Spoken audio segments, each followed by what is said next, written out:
definitely understand HTC for praising its premium aluminum design, which has become even more attractive in the One M8. With even more metal and a beautiful gunmetal finish, the HTC One M8 is certainly a treat for the eyes of smartphone lovers. Meanwhile, the Galaxy S5 remains true to Samsung's idea of an Android smartphone. It comes with the familiar Samsung look, but there's a twist this time around. After the glossy plastic of the GS4 and the faux leather finish of the Note 3, Samsung has once again decided it's time for a change. And so, the Galaxy S5 comes with a new glam look, which features a rubbery plastic finish on the back, decorated with an eye-catching dotted pattern. As a whole, both devices look quite good, with the HTC One M8 having the more striking and premium appearance of the two.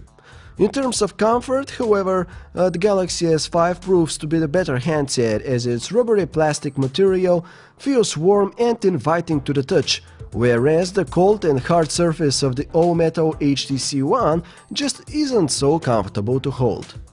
Both handsets have great physical designs. All of them are clicky and mostly easy to feel by touch alone. The power and lock key of the One M8 works just a bit better than that of the GS5, but Samsung's phone makes up for it by having that button at a more comfortable to reach position. One definite advantage that the Samsung Galaxy S5 has is found with its IP67 certification. This means that it's completely dust-proof, plus it can also stay watertight if it's submerged in up to 1 meter of water for up to 30 minutes. Meanwhile, the HTC One M8 only has IPX3 certification, which means that it's not dust resistant and it can only withstand small sprays of water like rain. Super LCD or Super AMOLED? This is the question. Without a doubt, being punchy and extra vivid is Super AMOLED's specialty. However, the LCD of the One M8 is also nicely saturated and vibrant, all the while being much more natural looking. The trouble with the GS5 screen is that it lacks a bit of red color, resulting in rather cold visuals. The One M8 could be a bit warmer as well, but on the whole its color balance is much better, delivering a much more realistic image. With its slightly higher maximum brightness, the HTC One M8 manages to be a bit easier to view outdoors, although the S5 is also pretty decent in this respect.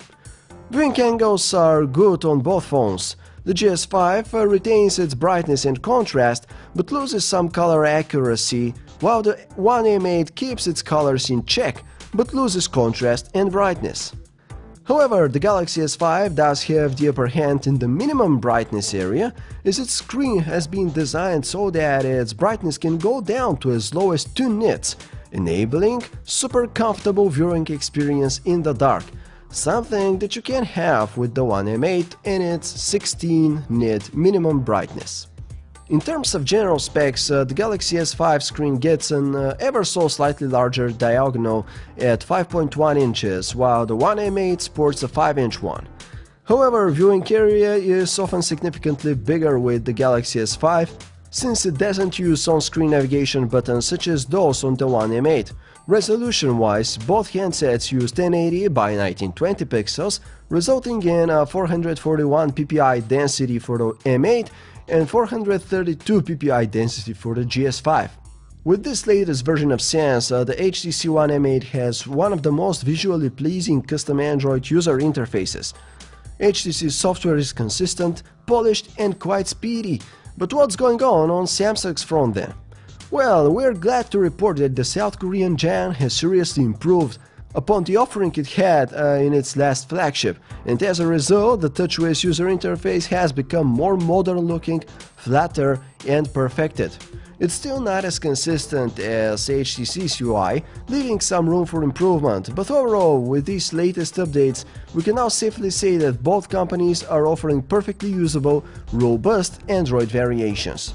Yes, they are still very different, meaning that we can't really proclaim a definite leader, but that's not necessarily a bad thing, as both are awesome in their own way. Sense UI and TouchWiz UI work as any other Android launcher. You have your home screen for widgets and icons, and there's also the app launcher, which scrolls vertically for the HTC One M8 and horizontally for the Samsung Galaxy S5. When it comes to core apps such as phonebook and messaging, Samsung and HTC have done some renovating work, but once again the manufacturers have worked in the opposite directions. While HTC has chosen to brighten and lighten the graphical environment of its apps, Samsung has flattened the UI and kept its darker graphics user interface theme that works nicely with the Super AMOLED screen, which consumes less power when displaying darker colors. At first glance, it may seem that the Samsung Galaxy S5 and the HTC One M8 use the same exact chipset model, Snapdragon 810. However, upon closer inspection, it becomes evident that there is a bit of a difference. The GS5 has a slightly more powerful AC variation, while the One M8 has the AB version, which is clocked slightly lower. To be precise, the quad-core Crate 400 CPU of the GS5 can be revved up to 2.5 GHz, while the quad-core Crate 400 CPU of the One M8 can go up to 2.3 GHz. Theoretically, the chip inside the Galaxy S5 should be a tad faster, but when it comes to real-life performance, we doubt it that there's going to be much of a noticeable difference. When it comes to the graphics processing units used by the two superphones, both rely on the tried and true Adreno 330 GPU, which can provide more than enough horsepower in order to guarantee a high frame rate in games and other graphics-intensive tasks. Both phones are armed with 2 GB of RAM, and even though some devices like the Galaxy Note 3 and Xperia Z2 feature even more system memory, we think that 2 GB are perfectly sufficient at this time. Both can offer you the comfort of a microSD card slot for cards of up to 128 GB of capacity. While most of the novelty in the HTC One M8 is centered around a dual camera setup, the Samsung Galaxy S5 offers some additional goodies that are nowhere to be found in HTC's offering. Namely, Samsung's device sports a fingerprint scanner, which may not be the highest quality or implementation, but it's still usable and can be utilized for secure unlocking or PayPal purchase authorization, which is a cool feature to have. Meanwhile, there is also a dedicated heart rate monitor in the GS5 positioned right next to the handset's LED flash. Not that you can't get similar functionality by installing a third-party app on the One M8, but the accuracy and integration of the Galaxy S5's pulse monitor are supposed to be a bit better, though results may vary. All in all, we don't consider the lack of these features in the One a deal breaker in any way. Of course, they have Google's Chrome browser, but the Galaxy S5 and One M8 think they can offer an even more compelling browsing offering, courtesy of their custom browser applications. To an extent, we tend to agree with them, since both custom apps are incredibly fast and capable. Needless to say, both handsets offer superb browsing experience, as web page navigation is fast and smooth with either browser.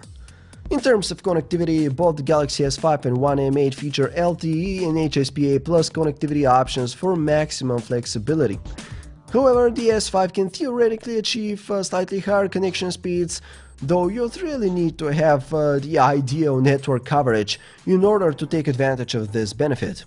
If no LTE is available, both phones will default to HSPA+ connectivity with maximum downlink speeds of 42.2 megabits per second and uplink speeds of 5.7